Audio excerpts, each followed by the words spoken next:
Okay, so the lamp on my projector isn't working, so in order to get through today's lecture, I'm going to have you watch this video. If you have headphones, you can put those in.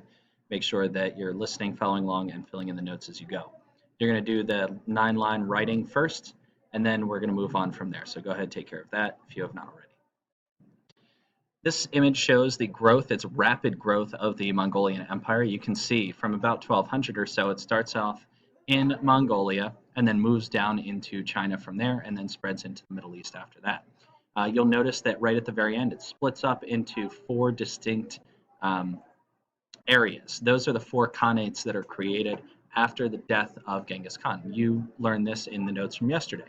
This is a Mongolian tradition that land would be divided up after the death of the leader amongst his sons.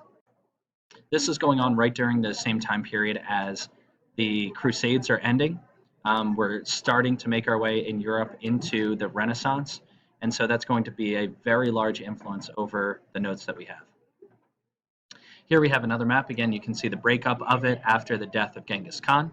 You'll also notice the red lines here moving across. Those are the Silk Roads connecting Asia to the Middle East. Those are going to be especially important when we talk about the transference of knowledge. For the Mongols themselves, only lasts about 100 years. This is a very short empire. It's going to connect Europe and Asia together. We see that through the expansion of ideas. After the Crusades are over, we see finally Europe move out of the Dark Ages and into the light of the Renaissance. Cultural learning takes place once again. It had never taken place really before. It was disrupted by the Dark Ages. People were learning just how to kill each other, but now we have this influx of cultural learning once again.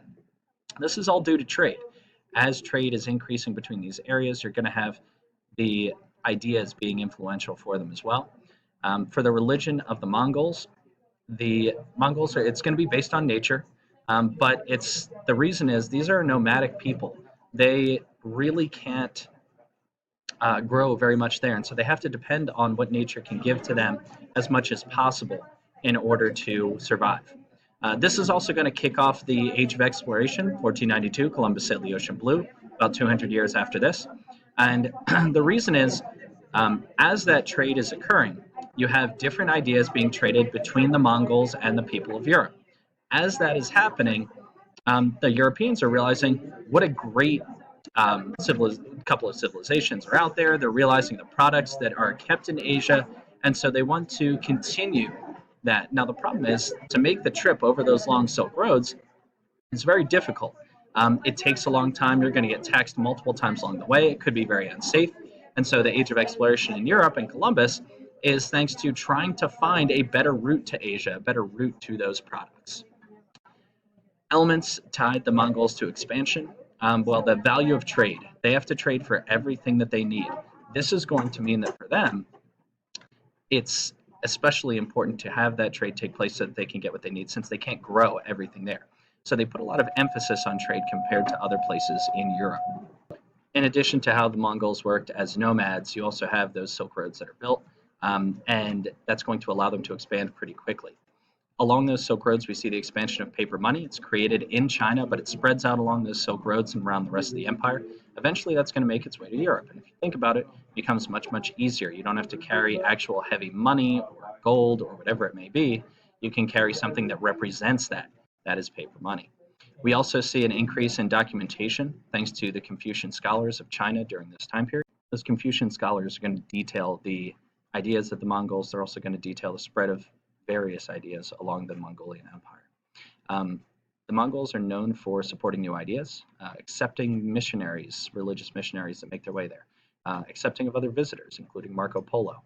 He makes his way from Italy to China, and he ends up spending over the course of 2 different stints, about 17 years there. He's welcomed by one of the sons of Genghis Khan, Kublai Khan, and he is welcomed as an honored guest. He's made an honorary member of the king's advisors. And so the Mongols are really accepting of others and accepting of other beliefs, and that allows them to adapt. In terms of trade and its importance, the status of the merchants in the Mongol Empire versus the Chinese dynasties. The Chinese dynasties looked down upon the merchants. You were a farmer, you were a government official. The merchants were kind of dirty in their eyes, and this is similar to Europe during that time as well. The poorer you were on earth, the richer you would be in heaven, according to much of the Christians in Europe at that time. We see the beginnings of those Silk Roads again play a major role in trade. And we also see the Mongols provide protection for the people along those Silk Roads so that trading can happen, again, showing the emphasis that they placed on trade. The value of artisans goes up during this time period. They are widely accepted. You can see in the pictures here, whether it's tapestries, whether it's mosaics that are created, the colors that are used, and those are going to tie to the religion of Islam. They're going to tie because Islam has spread and is the dominant religion of the Middle East and Northern Africa during that time period. Really, it has been for the last 500 years, starting about 700 CE. For the next part, you're going to watch a video clip here on Temujin, aka the Universal Leader, aka Genghis Khan. Once you're done with that, you can move on to the next slide. Just click on the hyperlink in the PowerPoint that's posted. For this last slide here, we're looking at the legacy and innovations of the Mongols. It's about freedom of religion, the acceptance of other religions, of other peoples, of other ideas during their reign. Again, it's short, it's only about 120 or so years. They also show an intense understanding of the value of local government. When the Mongols take over, they don't simply say, okay, everybody has to do things our way. The Mongols allow the local governments to take the control. This is very similar to Alexander the Great. I'm in charge, but you know your people best. Take that into consideration. The Mongols also institute a meritocracy, positions in government based on how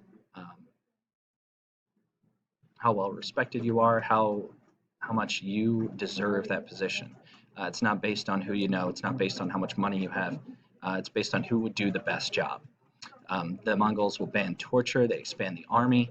They create free trade amongst the empire, so there's no taxation. Everybody is free to trade and are protected along the way. They also create intense postal systems.